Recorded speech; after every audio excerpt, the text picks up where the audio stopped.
सोचिए आप सुबह उठते हैं, अपनी चाय बनाते हैं और अपने घर के बाहर निकलते हैं और वहां खड़ा है एक ऐसा जानवर जिसको देख के आपकी सांस रुक जाए। कोई शेर नहीं, कोई चीता नहीं, एक कोमोडो ड्रैगन 3 मीटर लंबा, 70 किलो से ज्यादा भारी, और वह आपको घूर रहा है। अब सोचिए आप उसे मार नहीं सकते, भगा नहीं सकते, और वह बार बार वापस आता है। यह कोई डरावनी फिल्म की कहानी नहीं है दोस्तों, यह एक हकीकत है जो इंडोनेशिया के कुछ गांवों में आज भी हो रही है। और इस परेशानी का जो आसान उपाय सोचा गया था उसने और भी बड़ी गड़बड़ कर दी। आज हम बात करेंगे एक ऐसी कहानी के बारे में जहां प्रकृति, इंसान और जीवन बचाने की जद्दोजहद का एक खतरनाक खेल चल रहा है, और इस खेल में गलत कदम उठाना बहुत भारी पड़ सकता है। तो क्या आप तैयार हैं? चलते हैं।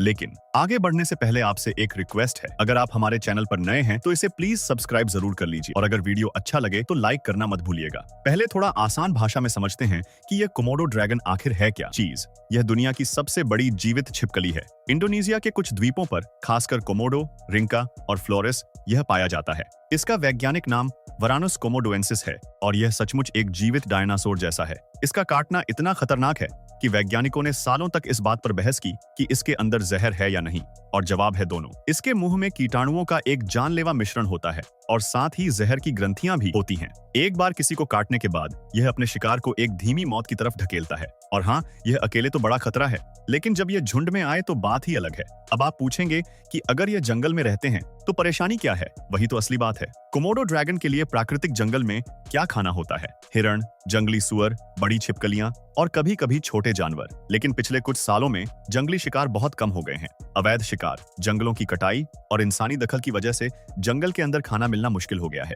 तो अब यह क्या करें? भूखे तो नहीं मरेंगे। इनका आसान रास्ता यह है कि गांव में घुसो। वहां पालतू जानवर हैं, बकरी, मुर्गी, गाय, सब कुछ जो एक भूखे शिकारी के लिए किसी दावत जैसा है। और धीरे धीरे यह एक खतरनाक चीज सीखने लगे। इन्होंने इंसानों से डरना छोड़ दिया। पहले वह सिर्फ पालतू जानवर खाते थे, फिर हादसे होने लगे, फिर सीधे इंसानों पर भी हमलों की खबरें आने लगी। अब स्थिति यह है कि गांवों के लोगों के पालतू जानवर मारे जा रहे हैं, जो उनका रोजगार और खाना है। अगर वह इन्हें मारते हैं तो सरकार कार्रवाई करती है, क्योंकि यह एक संरक्षित जीव है। अगर वह गांव छोड़ के जाते हैं तो पर्यटन और रोजी रोटी दोनों खत्म हो जाते हैं। यह एक ऐसा जाल है जिसमें ना इस जानवर की गलती है, ना पूरी तरह इंसान की, लेकिन परेशान दोनों हो रहे हैं। इस परेशानी का एक दिलचस्प विचार सामने आया, और पहली बार सुनने में तो यह एकदम बेहतरीन लगता है। विचार यह था कि वहां शाही को लाया जाए। क्यों? क्योंकि शाही के बारे में एक मजेदार बात है। इसके कांटे इतने नुकीले और खतरनाक होते हैं कि बड़े बड़े शिकारी जानवर भी इससे दूर रहते हैं। शेर, तेंदुआ सब इनका शिकार नहीं करते, क्योंकि एक बारी गलती की मतलब कांटे शरीर में घुस जाते हैं, जिससे संक्रमण और मौत हो सकती है। और शाही जमीन के नीचे बने बिलों में रहता है, और कोमोडो ड्रैगन भी जमीन पर ही रहता है और ऐसे ही बिलों का इस्तेमाल करता है। तो तर्क क्या था? अगर शाही को वहां पाला जाए तो यह शिकारी इसे काटने की कोशिश करेगा। 1-2 बार कांटों का हमला झेलने के बाद यह सीखेगा कि यहाँ खाना नहीं मिलता, बल्कि दर्द मिलता है। यह गांव से दूर रहेगा और परेशानी खत्म। काफी समझदारी भरा लगता है ना? प्रकृति की परेशानी को प्रकृति से सुलझाओ। कोई रसायन नहीं, कोई बंदूक नहीं, किसी को जगह बदलने की जरूरत नहीं। लेकिन प्रकृति का संतुलन इतना आसान नहीं होता। जब वैज्ञानिकों ने इस विचार की गहराई से जांच की तो एक के बाद एक परेशानियां सामने आई। पहली परेशानी यह है कि शाही खेती बर्बाद करता है। यह सिर्फ अनाज और फसलें ही नहीं खाता, यह असल में किसी भी चीज की जड़ें और सब्जियां खा सकता है। मतलब जो खेत अभी सुरक्षित हैं, वह शाही से नहीं बचेंगे। एक खतरा हटाओ, दूसरा पालो। दूसरी परेशानी बिलों को लेकर है। शाही जो बिल बनाता है वह सिर्फ उसी के लिए नहीं होते। बहुत सारे स्थानीय जीव रेंगने वाले जानवर, छोटे जीव, कीड़े वही बिल इस्तेमाल करते हैं। अगर शाही ज्यादा हो गए तो यह जीव बेघर हो जाएंगे। यह एक और असंतुलन होगा।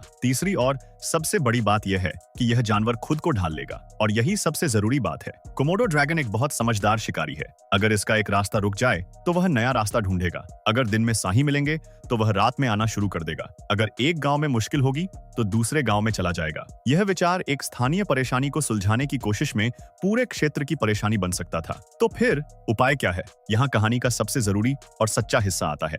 कोई एक जादुई उपाय नहीं है जो सब ठीक कर दे, लेकिन कुछ व्यावहारिक कदमों को एक साथ उठाना जरूर काम करता है, और इन कदमों के लिए इंसानों के व्यवहार में बदलाव की जरूरत है, किसी जानवर के नहीं। पहला कदम है लुभाने वाली चीजें हटाओ। गांव में खुला कचरा, खुले जानवर, खाना बाहर छोड़ा हुआ, यह सब एक शिकारी के लिए रास्ता दिखाने वाले यंत्र की तरह काम करता है। इससे एक बार गांव में खाना मिला तो वह वापस आता रहेगा। इसका आसान उपाय यह है कि कचरे को अच्छे से बंद करके ठिकाने लगाओ। जैविक कचरे का ऐसे प्रबंधन करो कि उसकी महक दूर तक ना जाए, और खाने की चीजें बाहर खुली मत छोड़ो। दूसरा कदम है पालतू जानवरों को सुरक्षित करो। अगर बकरी, मुर्गी या गाय खुले में है तो वह आसान शिकार है। मजबूत बाड़े बनाना जरूरी है, ऐसी बाड़ जो इसके वजन और ताकत को संभाल सके। तीसरा कदम है जंगली शिकार वापस लाओ। यह सबसे गहरा और लंबे समय का उपाय है। अगर जंगल में हिरण, जंगली सूअर और प्राकृतिक शिकार की संख्या वापस आ जाए तो इसे गांव में आने की जरूरत ही नहीं होगी। शिकारियों को रोकना, जंगलों को बचाना और जानवरों के आने जाने के सुरक्षित रास्ते बनाना, यह सब इस दिशा में काम करते हैं। इन तीनों को एक साथ लागू करो, तब जाके एक साथ शांति से रहना मुमकिन है। आसान है? नहीं। बिना चमक दमक वाला है? बिल्कुल। असरदार है? हाँ। अब एक पल के लिए रुको। यह सिर्फ एक छिपकली और एक गांव की कहानी नहीं है, यह दुनिया भर का टकराव है। और अगर आप ध्यान से देखो तो यह तरीका दुनिया में कई जगह दिख जाएगा। जब भी कोई जंगली जानवर अपने इलाके से बाहर आता है, अक्सर इसका मतलब होता है कि हमने उनकी दुनिया में कुछ बदलाव कर दिया है।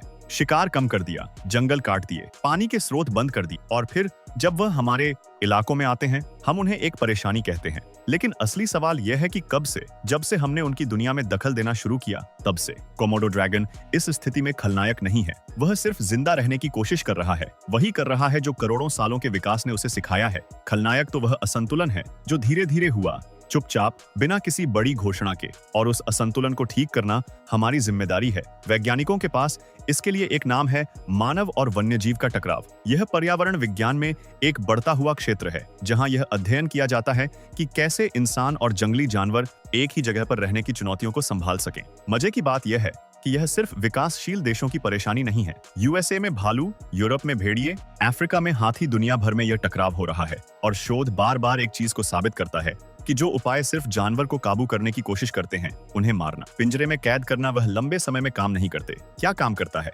समुदाय पर आधारित तरीके। मतलब जब स्थानीय लोग खुद इस परेशानी को सुलझाने में जुड़ते हैं, जब उन्हें आर्थिक रूप से फायदा मिलता है, जैसे पर्यावरण पर्यटन, रक्षक की नौकरी, तब वह खुद प्रकृति को बचाने लगते हैं। इसीलिए कोमोडो नेशनल पार्क के आसपास के गांव में कुछ लोगों ने पर्यावरण पर्यटन अपना लिया। जब यह जानवर उनका दुश्मन नहीं बल्कि कमाई का जरिया बन गया, तब नजरिया ही बदल गया। यह मनोविज्ञान, पर्यावरण विज्ञान और अर्थशास्त्र का एक दमदार मेल है। अब एक पल के लिए अपने देश की बात करते हैं, क्योंकि यह परेशानी सिर्फ इंडोनेशिया की नहीं है। हमारा देश भी इसी तरह की परेशानियों से गुजर रहा है। हमारे जंगलों के आसपास के गांव, जो कभी जंगल से बिल्कुल अलग थे, अब उनके बीच दूरी कम हो रही है। जंगल सिकुड़ रहे हैं। जब जंगल छोटे होते हैं तो जंगली जानवर, चाहे वह हाथी हो, तेंदुआ हो या कोई और, वह इंसानी इलाकों में आने लगते हैं। और तब जो होता है वह एक बहुत दुख वाली बात है। कोई जानवर आता है जिससे खेत या जानवरों का नुकसान होता है, और लोग गुस्से में होते हैं, जिससे टकराव होता है, और कभी कभी तो जान का नुकसान भी। हमारा देश इस चुनौती को औरों से बेहतर समझता है, क्योंकि यहाँ सदियों से इंसान और जानवर साथ रहते आए हैं।